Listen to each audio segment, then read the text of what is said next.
Today, we are diving into something pretty special. It's a document from way back in 1788, a book that promises to show us the original, completely unaltered rituals of one of the most famous secret societies ever, the Illuminati.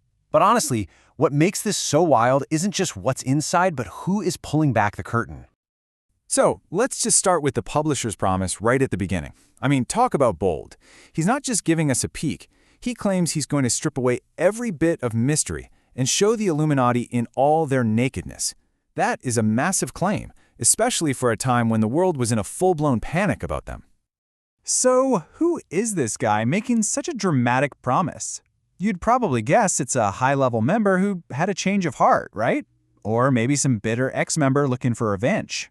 Well, the truth is, way more interesting than that. He lays his cards on the table right away. He says, look, I am not an Illuminatus, not a Mason, not a member of any secret order. He's a total outsider. And that, of course, raises the big question. How on earth did a regular guy get his hands on the Illuminati's most secret papers?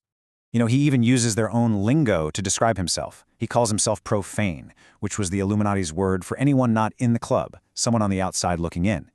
He says he even had chances to join these kinds of societies, but always said no. So, why'd he say no? His reason was actually super simple.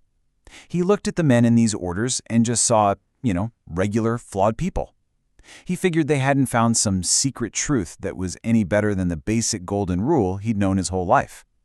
This tells you right away we're dealing with a pretty grounded person, not some sensationalist. Okay, so if he's a profane guy who wants nothing to do with secret societies, how did he get their private rituals? Well, the story isn't about some daring spy mission. It's a story about family, a sudden tragedy, and just pure random chance. You're not gonna believe how this happened. It all started when his sister married a man from Bavaria. But then, tragedy hits. Her husband dies suddenly from a stroke. And as she's going through his things, she finds this locked chest, and inside, it's filled with Illuminati and Masonic documents. She had no idea what to do with them, so she just mailed the whole box to her brother, our publisher, for safekeeping. It's kind of crazy, right? History can literally pivot on these small personal moments. And here is where the plot thickens. His sister tucked a little note in with the papers. She told him that her husband had actually become a better man, a better husband, a better father, after he got involved with these groups. So the first thing our publisher ever hears about the Illuminati's influence is actually this glowing, positive review from his own sister. For a little while, that was it. He had the papers, but he had zero plans to do anything with them. So what happened? What was the spark that pushed this guy from being a quiet keeper of secrets to blasting them out for the whole world? He fully admits that at first, he wasn't even curious. He had his own negative ideas about these secret orders. So he basically just glanced at the papers and shoved them in a drawer. Think about that. The explosive secrets of the Illuminati were just sitting there collecting dust. Well, the thing that changed everything was the Bavarian government. They started publishing their own captured Illuminati documents. But when our publisher read them, he realized they were just bits and pieces. Then, the founder of the order, Adam Weishaupt, released his own so-called improved system. So the publisher saw the public getting this messy, confusing, and maybe even totally wrong picture. He believed that only his documents, the ones he got by pure chance, had the real, original, untouched ritual, and he felt he had a duty to publish them. And this leads us to the real heart of his whole introduction. After finally sitting down and really studying these authentic rituals, this self-proclaimed profane man, this total outsider, is about to deliver his verdict on the most feared secret society of his time.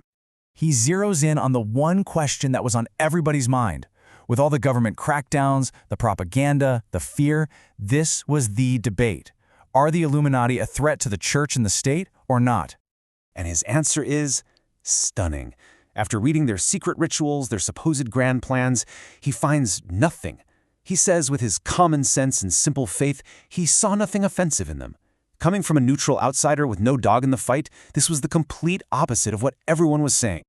And he doesn't stop there. He doesn't just say they're harmless. He says they're actually good and useful people. He believes they genuinely want to help humanity. And he concludes that any good leader, whether in government or the church, has absolutely nothing to worry about from them. It's just a total shutdown of all the conspiracy theories. Then he drops his bombshell. She says, if he were in charge of a country, Not only would he not persecute them, he'd actually let them operate. He suggests their work, their Illuminatiism, might even be a good thing for society. For 1788, that is an absolutely radical thing to say out loud. But he doesn't end things there just declaring that his opinion is the right one.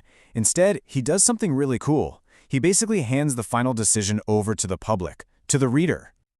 And this is what makes his whole argument so powerful. After laying out this incredible case, he shows this amazing humility and just says, "But perhaps I am wrong." He's not telling you what to think. He's saying, "Here's the evidence I found, the real unaltered stuff. Now you read it and you make up your own mind." And really, that leaves us with a much bigger question, doesn't it? This whole story only exists because a random guy inherited a box of papers that showed a completely different side of the story from the official version. It really makes you wonder, how much of what we think we know about history is the whole truth, and how much is just based on the convenient or incomplete or maybe improved pieces that we're allowed to see? Definitely something worth thinking about.